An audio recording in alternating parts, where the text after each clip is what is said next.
Alam niyo po, itong mga taong hindi naniniwala sa Diyos, ang tawag po dyan ay atheist.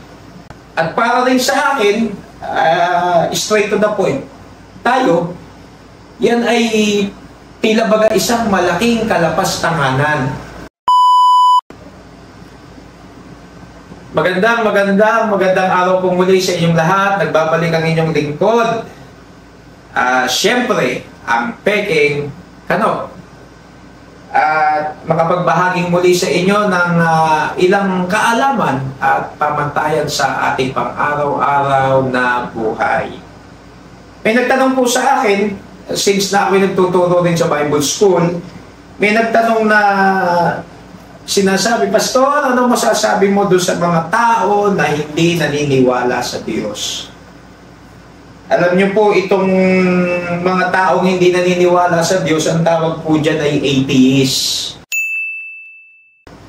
At isang malaking kalungkutan po yan para sa akin. At para rin sa akin, straight to the point, tayo, yan ay tila baga isang malaking kalapas-tanganan. Bakit mo nasabi yan, Pastor? Isipin mo, nabubuhay ka na, eto nandito ka sa mundong ito and yet hindi mo kinikilalang may Diyos. So, ang tanong ngayon dyan, ay saan ka galing? Sasabihin mo, Big Bang Theory, kung ano-anong theory yan, galing sa unggoy.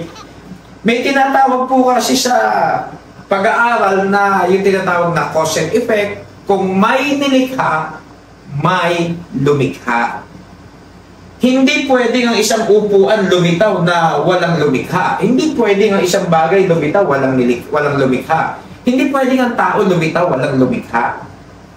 Ngayon, ang nakakalungkot pa na katotohanan dyan, karamihan sa mga atheists nandun sa malalaking university nagtuturo. At yan ang ituturo nila sa mga kabataan para i-embrace.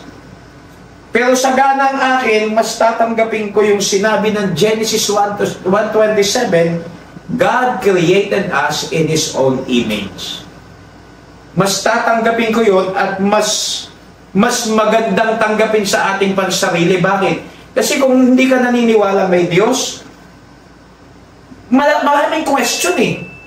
At alam nyo ba, ang Diyos bilang makapangyarihan at matalino, ipinasulat niya na sa salita ng Diyos na alam niya na mangyayari sa mundong ito na mayroong mga hindi maniniwala sa Kanya. Kaya ang sabi ng Psalms 14:1, the fool hath said in his heart, there is no God. Alam niyo, ang tawag ng Diyos sa mga taong hindi naniniwala may Diyos, hangal o kaya mangmang. Ang mabigat, yung Psalms 41:1 na yan, inulit sa Psalms 53:1. Yun pa rin ang laman. The fool hath said in his heart, there is no God.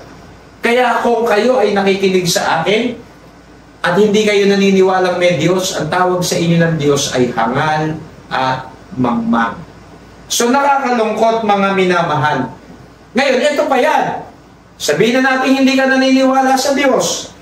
Alam mo ba na yung pagkakilala mo ng tama at mali, at yung pagsunod mo sa batas, at yung paggalang mo o pagrespeto sa nakakatanda sa iyo, kung yan ay ina-apply mo sa buhay, nais kong malaman mo, yan lahat ng yan ay galing sa Diyos. Kaya kung sinasabi mo, hindi ka naniniwala sa Diyos, pero sumusunod ka sa batas trapiko, gumagalang ka, niloloko mo sarili mo. Sapagkat yan ay galing lahat sa Diyos. Kaya sa ganang sa akin, mas tatanggapin ko yung may lumikha sa akin sa wangis niya ng Panginoon, at isang araw, magpapantay lahat ng ating paa, magbibigay sulit tayo sa Diyos na yan. So, pag-isipan mo, kaibigan, minamahal kapatid, doon ka ba sa paniniwalang walang Diyos? O marami ka lang dahilan o pride na umiiral o gusto mo lang sumikat at ipangalanda ka na walang Diyos para ikaw ay mapansin? Tandaan po natin, pagsisisi, laging nasa huli. Dito na po ako sa sinasabi ng Biblia na may Diyos na lumikha. Kasi mas maraming question ang magiging problema natin pag walang Diyos. Magiging chaos ang lahat. So hanggang sa muli, ito po ang inyong lingkod, ang Peking Kano.